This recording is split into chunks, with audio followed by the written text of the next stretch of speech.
বন্ধুরা, আপনাদের জন্য টার্গেট থাকে যে ভিডিওতে বেশি করে ভিউ বাড়ানো, তাহলে আজকে ভিডিওটা মূলত আপনার জন্য। অনেকে কন্টিনিউ ভিডিও আপলোড করছেন, তারপরেও 5টা 6টা 10টা 15টা এরকম করে ভিডিওতে ভিউ আসে। তো ভাই, আপনাকে কথা ইউটিউবটাকে জানাতে হবে, মানে ইউটিউবে জানাতে হবে যে আপনি কোন ধরনের ভিডিও আপলোড করছেন, কোন ধরনের অডিয়েন্স আপনার ভিডিওটি দেখবে এবং সেই ভিডিও থেকে আপনারা তারা কি শিখতে পারবে। ইউটিউব কিন্তু একটা সিস্টেম মতো কাজ করে, আপনারা জানেন। ইউটিউব অ্যালগোরিদম রোবট যেটা, সেটা কিন্তু একটা সিস্টেম মতো কাজ করে। যখন আপনি ভিডিও আপলোড করবেন তখন সে কিন্তু ওই ভিডিও থেকে অনেকগুলো ইনফরমেশন কালেক্ট করে নেয়। তখন তার মাথায় এটা খুঁজতে থাকে যে আপনার ভিডিওটা কোন টাইপের অডিয়েন্সরা দেখবে, কাদের জন্য আপনার ভিডিওটি উপযোগী হবে। তারপর কিন্তু আপনার ভিডিওকে সেভাবে আপলোড করবে।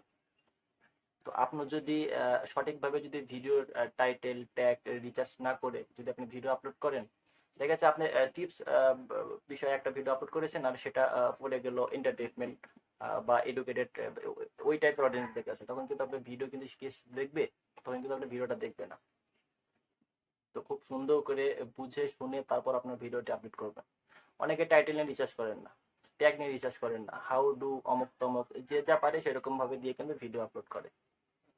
আগে আপনাকে টাইটেলটা সুন্দর করে লিখতে হবে, টাইটেল আপনার থাম্বনেলটা সুন্দর করে বানাতে হবে, টাইটেলের সাথে থাম্বনেলের মিল রেখে তারপর আপনাকে ট্যাগ রিচার্জ করে অনেক অ্যাপস আছে, আপনি সেখান থেকে আপনারা কালেক্ট করে রিচার্জ করে আপনারা ট্যাগ নিতে পারেন। টিউব বা ডে বা ট্যাগ ইউ, এই সমস্ত অ্যাপ থেকে আপনি এক জায়গায় আপনি একবারের জায়গায় 10বার করেন, কোনো সমস্যা নেই। আপনি একটা টাইটেল যখন আপনি সার্চ করবেন তখন সেটা দেখবেন এটা র্যাঙ্কিংয়ে বা সার্চ ভলিউম কত, পার্সেন্টেজ কত। আপনি সেইভাবে সুন্দর করে বুঝে শুনে যদি আপনারা টাইটেল যদি রিচার্জ করে তারপর আপনার ট্যাগগুলো রিচার্জ করে হ্যাশট্যাগ যেগুলা বা ডেসক্রিপশনে, এবং এখানে ট্যাগ নিয়ে কিন্তু আমার বা ডেসক্রিপশনে আমি কিন্তু অনেকটা ভিডিও আছে, আপনারা দেখতে পারেন সেখান থেকে।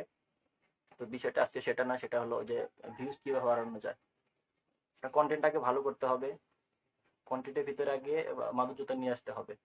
মানুষ যে আপনার ভিডিওটা দেখবে, আপনি বুঝাতে চাচ্ছেন একরকম কিন্তু থাম্বনেলে দিয়েছেন একরকম, আপনার ভিডিওটা একরকম থাম্বনেলে আছে আরেক রকম, এরকম কিন্তু হয়ে যায়। তো আগে বুঝে শুনে সুন্দরভাবে আপনার একটা কন্টেন্ট তৈরি করে তারপর আপনারা ভিডিওটি আপলোড করুন। এরপর মূল বিষয়টা হলো, আমি আর একটু আপনাদেরকে সহজভাবে বুঝিয়ে দিচ্ছি, এটাকে চুটি করা বলে আর কি। আপনি একটু মনোযোগ সহকারে শুনবেন। আপনি যে বিষয়ে ভিডিও তৈরি করেন, যেমন আমার টিপস রিলেটেড, মানে টেক রিলেটেড, তো আপনি দেখবেন যে আপনার সেই রিলেটেড কোনো ইউটিউবার 48 ঘন্টার ভিতরে যে ভিডিওটি আপলোড করেছে, আপনি দেখবেন 48 ঘন্টার ভিতরে যে ভিডিওগুলো আপলোড করেছে সেগুলো কোন ভিডিওটা আপনার র্যাঙ্কিংয়ে আছে, র্যাঙ্কিংয়ে ফার্স্টে আছে। তো আপনি সেই টাইপের ভিডিও নিয়ে কিন্তু আপনার সেই টাইপের ভিডিও থেকে আপনার টপিক নিয়ে কিন্তু আপনি আপনার ভিডিও টপিক বানিয়ে কিন্তু আপনি ইউটিউবে আপলোড করতে পারেন। এক্ষেত্রে কিন্তু আপনার ভিডিওটা ভাইরাল হবে। এটা কেউ বলেনি, আমি আপনাকে বলে দিলাম। আপনারা এইভাবে কাজ করুন, দেখুন হয়ে যাবে। লাস্ট 48 ঘন্টার ভিতরে আপনি ওখান থেকে একটা দুটো বা 3টে 4টা ভিডিও টার্গেট করেন, টার্গেট করে সেই অনুযায়ী আপনি ভিডিও আপলোড করেন, মাস্ট আপনার ভিডিও ভাইরাল হবে। আজকে এই টপিকটা আপনারা জেনে রাখেন।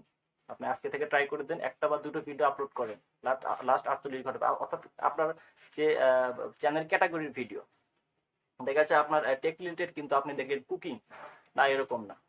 আপনার টেক রিলেটেড ভিডিও যারা অভিজ্ঞ বড় বড় ইউটিউবার আছে তাদের ভিডিও, কোন আমি আপনাকে কপি করতে বলছি না, জাস্ট আপনি তাদের থেকে একটু ধারণা নেন, তাদের ভিডিওগুলো দেখে তারা কিভাবে কাজ করে, তাদের টাইটেলটা কেমন, তাদের ট্যাগ নির্বাচনটা কেমন, তাদের সিলেক্টেডটা কেমন। এভাবে দেখে যদি আপনি ভিডিও ভাইরাল করেন, আপলোড করেন, তাহলে কিন্তু আপনার ভিডিওটা অবশ্যই ভাইরাল হবে এবং দেখবেন সরাসরি আপনার ভিডিওতে ওয়াচ টাইম এবং ভিউ জেনারেট হবে। আপনারা এভাবে কাজ করেন, তাহলে ইনশাল্লাহ হয়ে যাবে। তো ভিডিওটা দেখে যদি ভালো লাগে তাহলে লাইক দিয়ে একটা কমেন্ট করে জানাতে পারেন এবং সাবস্ক্রাইব করে পাশে থাকবেন, পরবর্তীতে আরও ভালো ভালো ভিডিও নিয়ে আপনাদের সামনে হাজির হব। ভালো থাকবেন।